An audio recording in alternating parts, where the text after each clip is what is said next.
ചില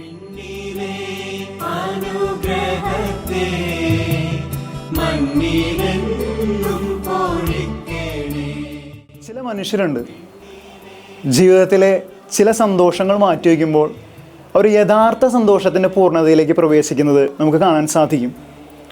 ഞാൻ പറഞ്ഞു വരുന്നത് വേറെ ആരുടെയും കാര്യമല്ല, വിശുദ്ധ അന്തോണീസിൻ്റെ ജീവിതത്തിലെ ഒരു അനുഭവമാണ്. അഗസ്തീനിയൻ സഭയിൽ തൻ്റെ സന്യാസ ജീവിതം നയിച്ചുകൊണ്ടിരിക്കുമ്പോഴാണ് വിശുദ്ധ അന്തോണീസ് മൊറോക്കോയിൽ രക്തസാക്ഷികളായ ഫ്രാൻസിസ്കൻ സന്യാസികളെ കുറിച്ച് കേൾക്കുന്നത്. ഹൃദയത്തിൽ ദൈവസ്നേഹത്താൽ തീപിടിച്ച വിശുദ്ധ അന്തോണീസ് അഗസ്തീനിയൻ സഭ വിട്ട് ഫ്രാൻസിസ്കൻ സഭയിലേക്ക് ചേക്കേറുകയാണ്. തനിക്ക് ആദ്യം ഉണ്ടായിരുന്ന സന്തോഷത്തേക്കാൾ അധികമായൊരു സന്തോഷത്തിലേക്ക് വിശുദ്ധ അന്തോണീസിന് എത്തിച്ചേരാൻ സാധിച്ചു. മറ്റേതുമല്ല, ഉണ്ണിയേശുവിനെ കൈകളിൽ വഹിക്കാനുള്ള ഭാഗ്യം തന്നെയായിരുന്നു അത്.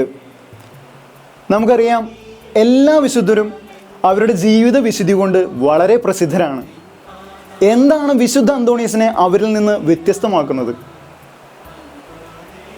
ഉണ്ണീശോയെ കൈകളിൽ വഹിക്കാനുള്ള ആ ഭാഗ്യം തന്നെയാണ് വിശുദ്ധ അന്തോണീസിനെ അവരിൽ നിന്ന് തികച്ചും വ്യത്യസ്തനാക്കുന്നത്.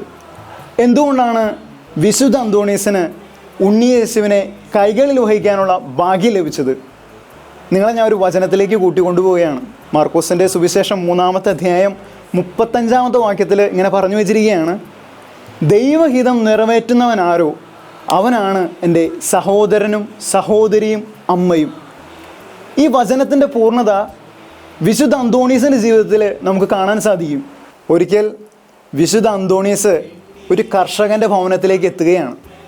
അന്നേ ദിവസം കർഷകൻ തൻ്റെ ഭവനത്തിൽ വിശുദ്ധ അന്തോണീസിന് അന്ന് രാത്രി തങ്ങാനുള്ള ഒരു മുറി ഒരുക്കി കൊടുക്കുകയാണ്.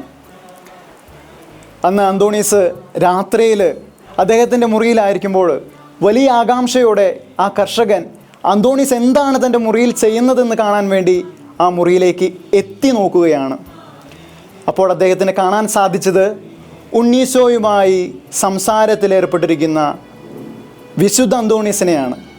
ഇതാണ് ഇതിൻ്റെ ചരിത്ര പശ്ചാത്തലം. സുവിശേഷത്തെ ശിശു സഹജമായ രീതിയിൽ ജീവിക്കുകയും നെഞ്ചിലേറ്റുകയും പ്രഘോഷിക്കുകയും ചെയ്ത വിശുദ്ധ അന്തോണീസിൻ്റെ അരികിലേക്കല്ലാതെ ദൈവത്തിന് ശിശു സഹജമായ രീതിയിൽ വേറെ ആരുടെ അടുത്തേക്ക് ചെല്ലാൻ സാധിക്കും?